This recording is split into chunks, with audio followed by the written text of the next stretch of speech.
season 1 finale of Sopranopreneur. Tony, now that he has this proof, though, that Junior and Mikey and everybody tried to have him killed, and Livia, he basically goes to his crew and says, listen, it's definitely Junior that took out the hit. This needs to be taken care of. We need to eliminate the threat against me, because everybody knows that if Junior wasn't successful, he is going to try again later, and we got to fix this. And once again, Tony delegates. Just like he delegated the killing of Jimmy, he's delegating the killing of Junior and Mikey and Junior's whole crew.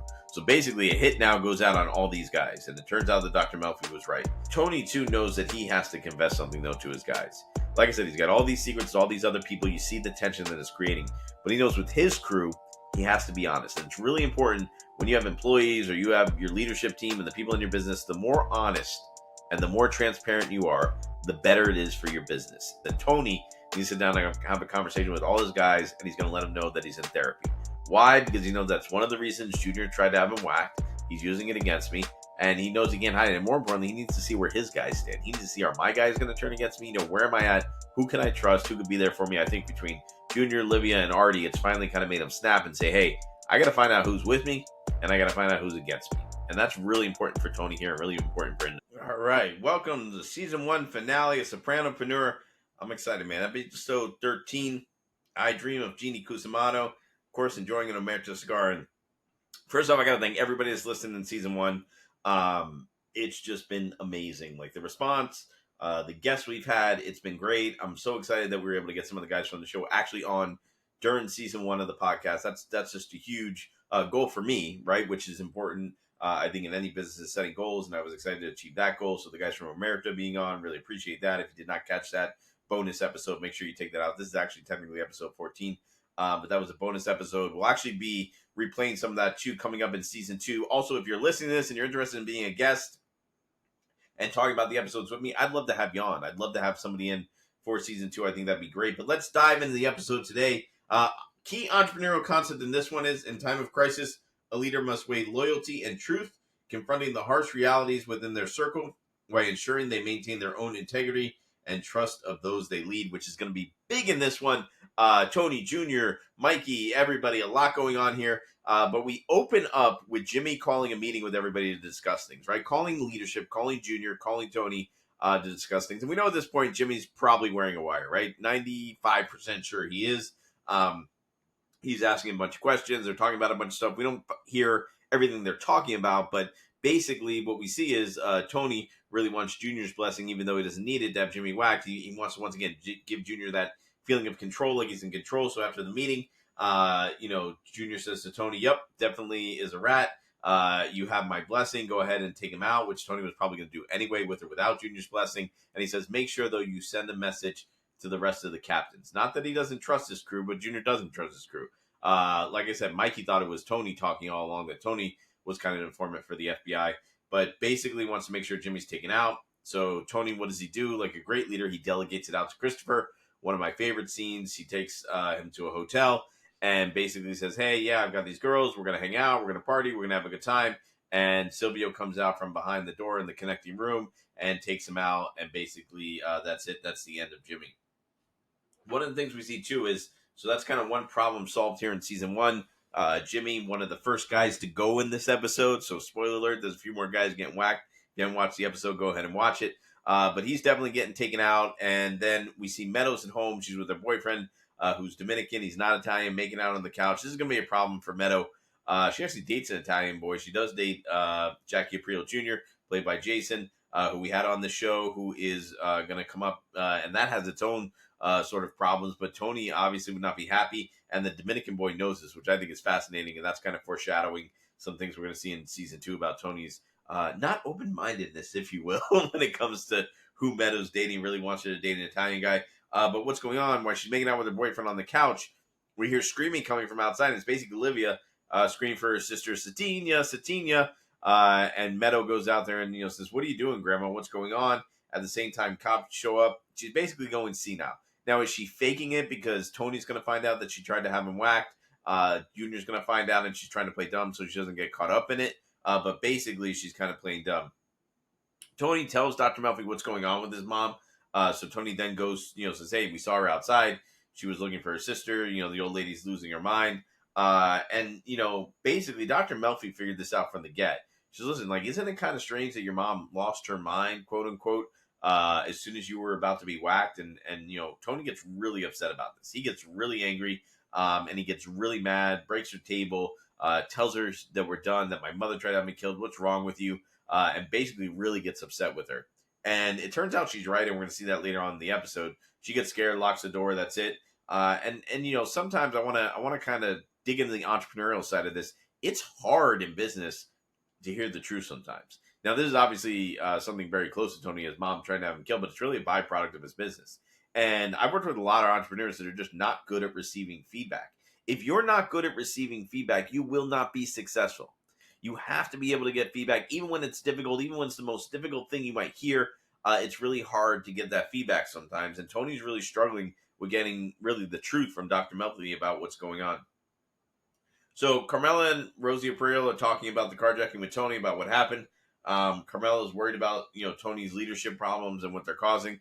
They're kind of talking around it too. I think it's interesting when these two ladies, both former first ladies, or one current first lady, one former first lady of the mob bosses, if you will, not really talking that they're involved in organized crime, but really kind of just casually talking about the byproducts of it. It's fascinating to see that conversation that they're having. Charmaine gets upset too that Carmela and Rosie April is there.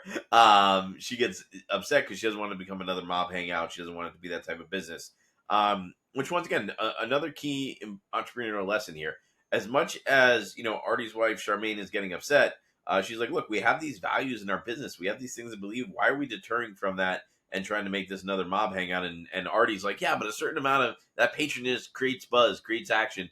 And she says, "That's the sort of buzz we want to avoid in droves, right? Because if you stay true to your values, stay true to what you believe, you're not going to run into those problems." And we see that right away. We see that with Tony getting the feedback. If you listen to feedback and you stick to your values, you're going to have a successful business. The bottom line, that's how things happen. So we see Jimmy's found in the back of a restaurant, not Artie's restaurant, with a rat in his mouth because he was a rat. Message sort of sent. And now we see the big turning point in the episode, though. Tony is about to find out the truth.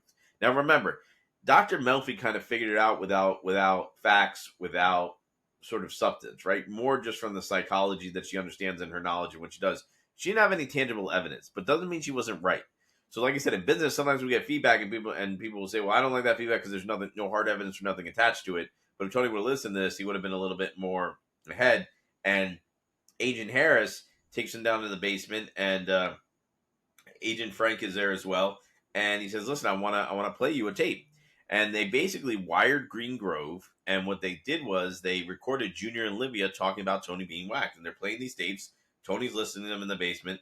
The thing I love is Agent Harris is not happy with this technique too. So once again, we look in business. He's not on board with what Agent Frank decided to do.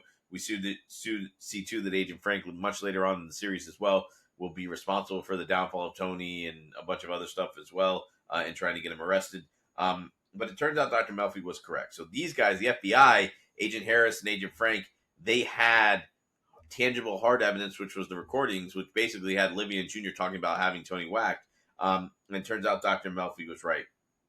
We cut to the scene. Artie goes to the hospital to see Livia, and he brings her food, and she's still playing that kind of stew nod, if you will, that she has amnesia or Alzheimer's. Artie's kind of talking to her, makes her something to eat, and she basically tells Artie, "Don't you blame Tony for burning down your restaurant." So once again, she's continually throwing Tony under the bus, time after time after time, which is not good. Artie's not sure who to trust, so he doesn't know whether to believe this or not believe this. We see him take this in, and this is going to play out, a little bit later on. Tony, now that he has this proof, though, that Junior and Mikey and everybody tried to have him killed, and Livia, he basically goes to his crew and says, "Listen, it's definitely Junior that took out the hit, and we got to fix this." And then once again, Tony delegates. Just like he delegated the killing of Jimmy, he's delegating the killing of Junior and Mikey and Junior's whole crew. So basically, a hit now goes out on all these guys, and it turns out that Dr. Melfi was right, and that he plans to hit. I think, too, it's interesting to see the people Tony goes to. He finds this out from the FBI. They're trying to get him to flip, which we know he's not. He goes to tell his crew, "This needs to be taken care of. We need to eliminate the threat against me," because everybody knows that if Junior wasn't successful, he is going to try again later. And then third of all, he goes and talks to Carmela. Now, I think it's very interesting when he goes and talks to Carmela and says, "Listen, my self-esteem is killed. This is terrible. I can't believe this is happening." Once again, they're talking about this like it's a normal everyday thing, which is hilarious to me. But she says, listen, there's always been a problem with your mother. We knew this was going to happen. We knew something like this.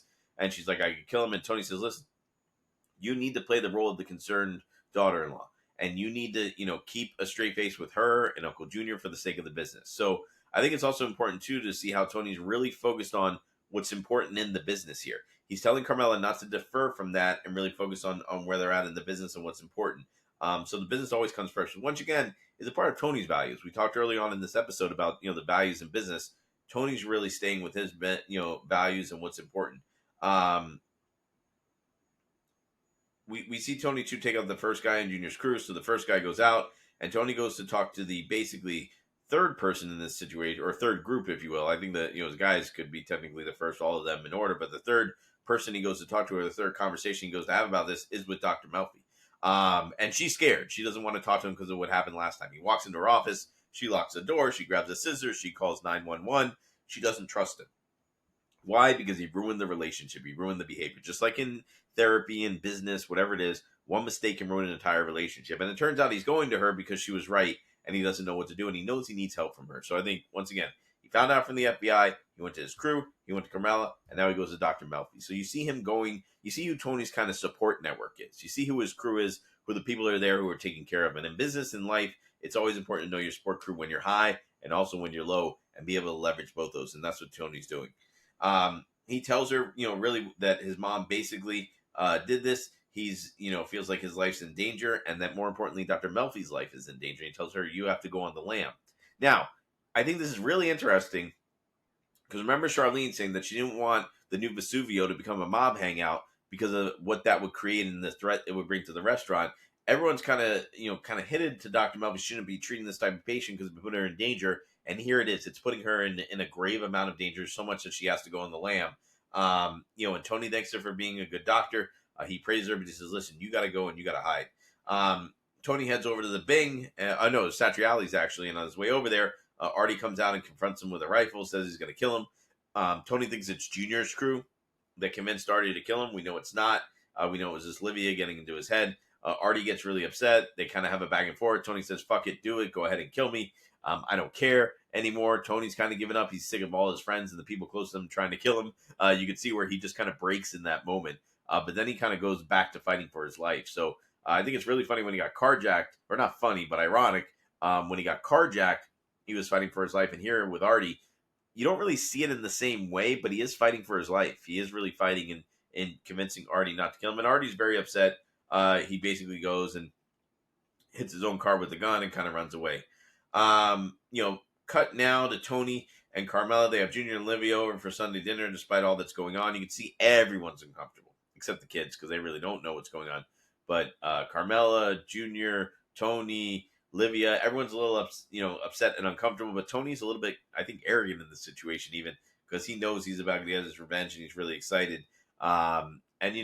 Everyone's kind of playing their role and playing what they should do, but everybody knows that there's this little bit of tension there. And like anything else in business and in life, if things aren't on the right path, if everybody's not doing what they're supposed to, if everybody's not in the line where they should be, things get awkward and they get uncomfortable. And that's why you always got to try to discuss things and put them out and put them out there on the table. When you're not discussing things, people know what's going on. And when it's not being discussed, it creates even more tension and more problems within your business.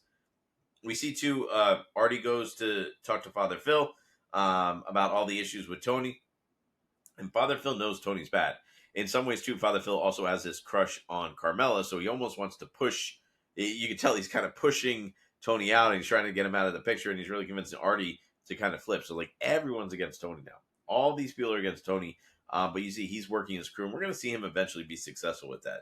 So, Tony, too, knows that he has to confess something, though, to his guys. Like I said, he's got all these secrets, all these other people. You see the tension that it's creating. But he knows with his crew, he has to be honest. And it's really important when you have employees or you have your leadership team and the people in your business, the more honest and the more transparent you are, the better it is for your business. The more forthright you can be about things, the more forward you can be about things, the better it is for the success of your business. And Tony needs to sit down and have a conversation with all his guys, and he's going to let them know that he's in therapy. Why? Because he knows that's one of the reasons Junior tried to have him whacked. He's using it against me, and he knows he can't hide it. And more importantly, he needs to see where his guys stand. He needs to see, are my guys going to turn against me? Where am I at? Who can I trust? Who could be there for me? I think between Junior, Livia, and Artie, it's finally kind of made them snap and say, hey, I got to find out who's with me and I got to find out who's against me. And that's really important for Tony here and really important for him to figure out. So he lets everybody know that that's happening. Silvio, being a great consigliere, his number two, his COO, if you will, says, it's good that we can be honest and speak up front. And he, trusts Tony and his leadership and trusts what he does, and he trusts that he's discreet about it. Paulie admits too that he saw a therapist at one point, doesn't go into details. And it's a little bit awkward, but everyone's kind of being honest. But I think what's the most interesting, the person who's most uncomfortable with this is Chris. Because once again, Tony's his hero. Tony's kind of a god to him. He's the youngest kid in the crew here. I don't think he really appreciates or understands therapy yet. We know he will in later seasons as we start to evolve. But Chris basically says, well, like, what is it, like marriage counseling? I don't get it. And Tony's like, yeah, kind of. And Chris kind of storms out angry.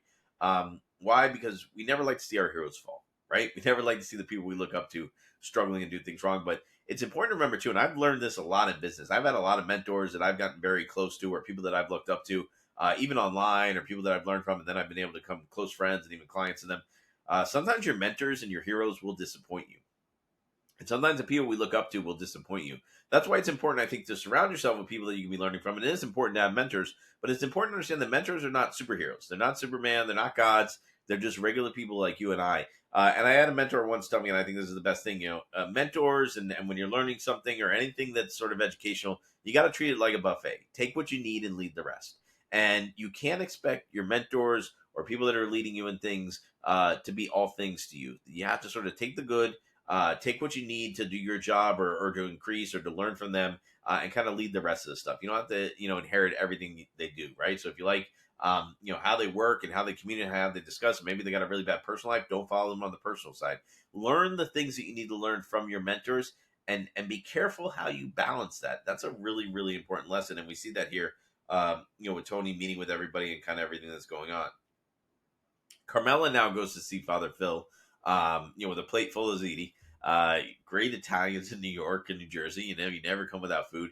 And she goes into Father Phil's office, and what does she see, though? Rosa Priel. And if you remember, I didn't mention this, but when they were out to lunch, Rosa Priel and Carmela, Father Phil came, and he had, Jackie Priel's old watch. She had given it to him, and basically, she's her friend, but you could tell Father Phil, even though he can't date or marry anyone technically, he's really flirting hard with both these women. And Carmela's almost jealous. She brought this food, and she walks in, she's Rosie Priel in there with him, sees her, kind of feeding him food, and they're laughing, and they're talking, so she throws the ZD out, and she gets really upset with him. Doesn't say anything to him, but just kind of walks out and hides that. Charmaine hires Adriana at the restaurant now. We come back to Artie's restaurant, and we see Charmaine. She's hiring Christopher's girlfriend to be the hostess, and she could not be more excited, which is interesting to me because Charmaine just gave Artie a hard time. Remember, not too long ago about, hey, we don't want this to be a mob hangout. We don't want these type of guys in here. We don't want this stuff going on. And here she is hiring Christopher's girlfriend, who's definitely going to bring in Christopher, so he's going to be hanging out there all the time. Definitely going to bring in a mob element.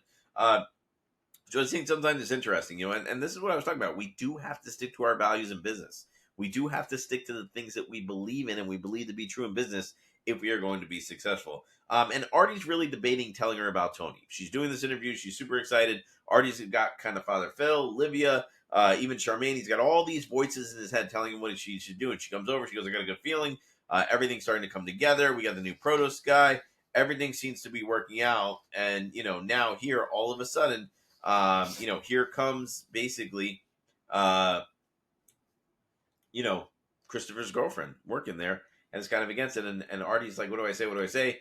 And he just says, hey, everything's great. Decides not to tell Charmaine what Tony did, that he had burned down the restaurant, and that he's possibly the reason they're having all the problems that they're having. Cut to the next scene, and this is where, once again, we're kind of at the apex or the height of the episode now. This is really exciting.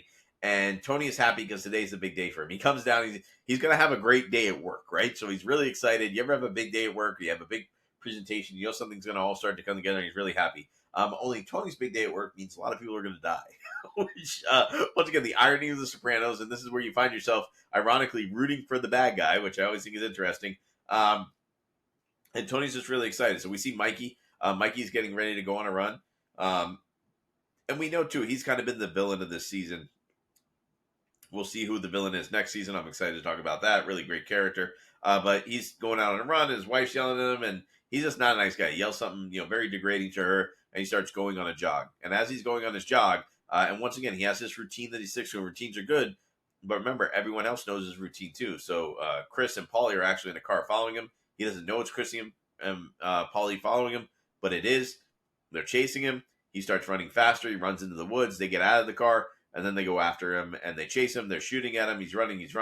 They're both running through the woods, which, again, another foreshadowing of a great Christopher and Paulie scene coming up in a later season here. We all know about the Pine Barrens episode. Really excited to talk about that one. But they finally catch him. He trips and falls into like a little ravine. Chris shoots him in the knee so he can't move because he kind of wants to give him a little talking to here before, Chris doesn't want him to have his final words. He wants to give Chris a final thought before he sort of kills him. And basically what happens to Mikey here is, and you can tell Mikey really doesn't want to die. He doesn't want to get shot. Nobody wants to die, right? But what Chris says is, hey, look, you killed my friend in his bathtub. And Mikey's like, no, it wasn't me. It was Junior. Junior did it. He hated that kid. And Chris is like, yeah, sure, Mr. Magoo, Junior did it. Sure, Mikey, I don't believe you. And he goes ahead and he kills Mikey. Our past mistakes will always catch up to us. You cannot run from your problems. And this is one thing that Mikey was always very cocky. I think he thought he was always protected.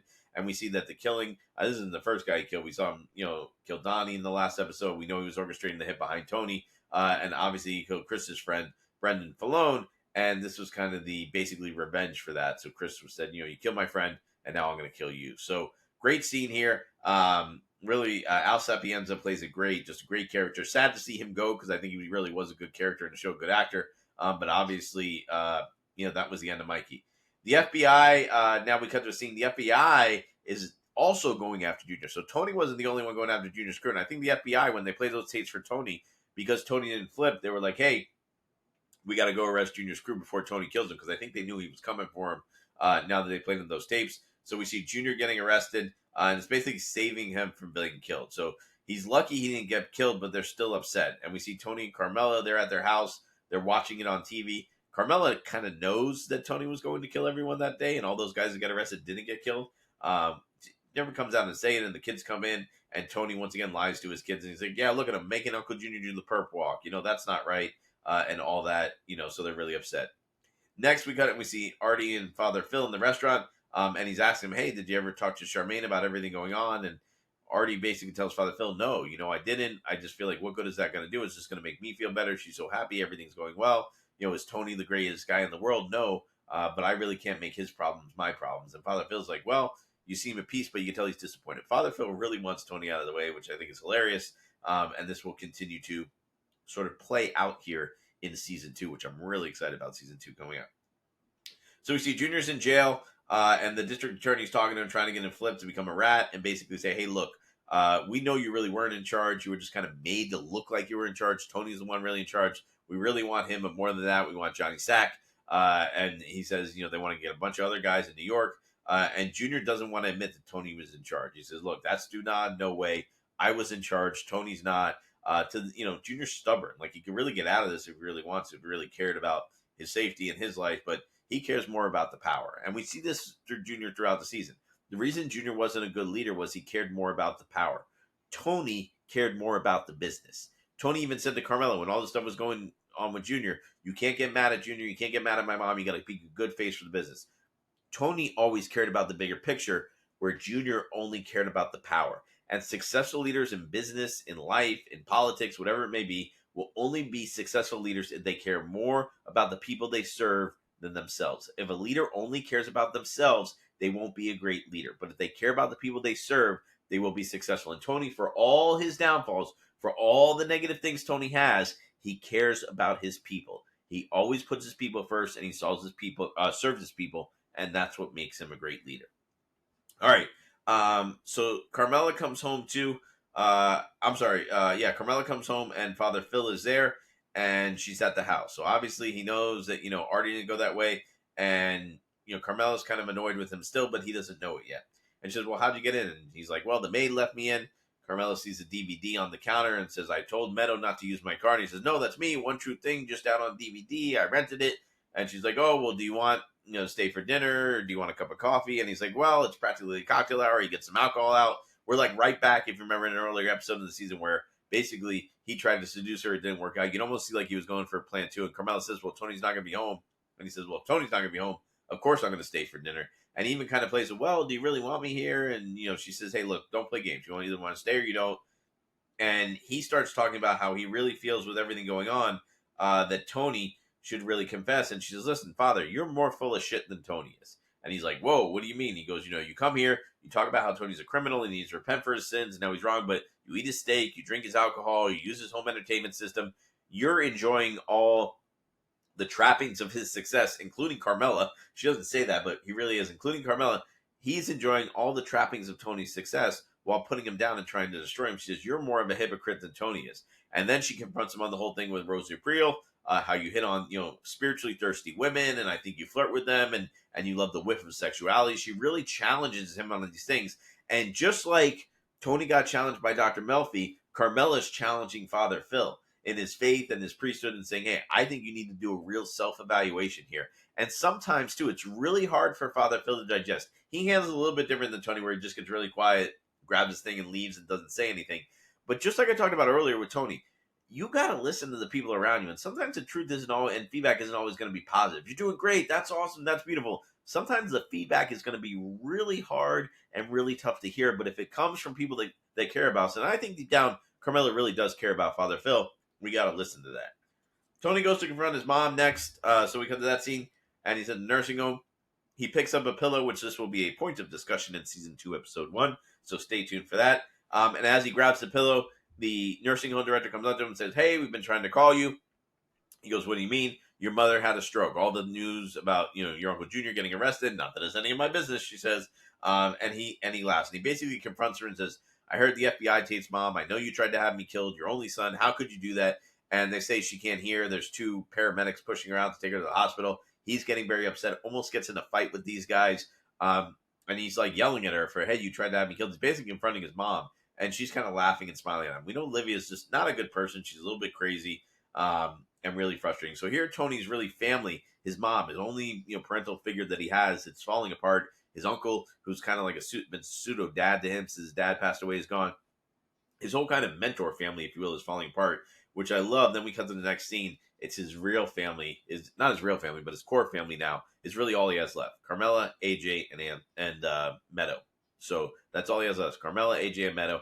And they're driving. There's a really bad storm in New Jersey. The kids, it looks like they got picked up from school early. They're trying to get back to the house. They can't. It's raining. They're trying to get to someone else's house to go eat. That probably has, I think it was Tony's sister. I forget who it was actually. And the kids are saying, hey, let's just, forget it. Let's go home. Let's not. And Tony goes, wait, I got an idea. And where does he stop? Of course, he stops at the new Vesuvio at Artie's restaurant. It's pouring rain. The door's locked. They're standing outside in the pouring rain. He's knocking on the door. Artie opens the door and says, and we got these last few people that are in here. As soon as they get out, we're shutting down. I don't, I'm cooking my candlelight. I don't have much. I can't do anything. Tony's like, Meadow's like, hey, let's just go to Mickey D's. Forget about it. And Artie feels this guilt because he really does have this loyalty to Tony. We know him and Tony are childhood friends. And he says, no, come on in, your family. We walk in. And what is it? It's, of course, everything Charmaine didn't want it to be. It's Tony. It's Silvio. It's Paulie. It's Christopher. It's all the mob guys hanging out in the restaurant during this power outage. I love when they sit down, too. She says, no cigars, please. But we are having a cigar Charmaine on this episode. And it's really just great to see them all in there. Paulie and Silvio are talking too. Paulie confronts Silvio. What do you think about the Skip seeing a psychiatrist? Paulie says, well, what do you think about it? He goes, I don't know. I just can't get past it. He goes, but you saw a psychiatrist. He says, yeah, but I saw a man. Tony saw a woman. Paulie's very old school. So they just have, a lot of like weird discussions about that. We see Chris with Adriana. And Tony proposes a toast to his family though. And this is something that will be very important at the end of this season. It really caps it out, but it's really going to be important at the end of the series. And this is kind of foreshadowing the last scene in the entire Soprano series, which if you haven't seen, I'm not going to spoil it for you, unless you've been living under a rock. I'm sure you've heard about it. But he says, they just need to appreciate the good times, even in these dark moments. We need to appreciate the good times. And that's the message that season 1 ends on. Appreciate the good times. And what makes Tony a great leader, we talked about it. He cares about his people, he cares about his family, and he appreciates the good times. Junior did not know how to do that. He just knew how to be in power and appreciate the moments when he was in power, and everything else is Chicken Little, sky is falling. He's a warrior. And we're going to see that throughout the series here with Junior and Tony and their different leadership styles. So that is season 1, episode 13. I Dream of Jeannie Cusimano. We didn't talk about why it's called that, but I don't think it's relevant to what we're covering here. Listen, once again, thank you everyone who's been tuning into the Sopranopreneur. I've really enjoyed this journey here in the first season. We're going to take a little bit of a sabbatical. So we're probably going to take about a month off, and then we will be back with season 2, episode 1. So probably the month of May, you will not hear any new episodes, but in June, we will be dropping new episodes. So June, we're going to start season 2, episode 1. We're going to meet some of the characters from Omerta that we had on the show here. So really excited to be able to share that. Season 2 is going to bring in a lot of new characters as well. Steve Sharippa, Bobby Bacala is going to come in. We're going to see a bunch of new guys come in that we did not see in season 1. Obviously, we have to replace Mikey and some of the other guys that got whacked here, and Jimmy and all these guys. So lots of exciting things happen. If you are not following us, make sure that you follow us on Instagram, though, because we'll be posting recaps from season 1 to be able to share with everybody over the next couple of weeks. So I will make sure that we're sharing those with you. For more about me, MikeFicara.com. For more great episodes like this, Sopranopreneur.com. And I will see you on the next episode.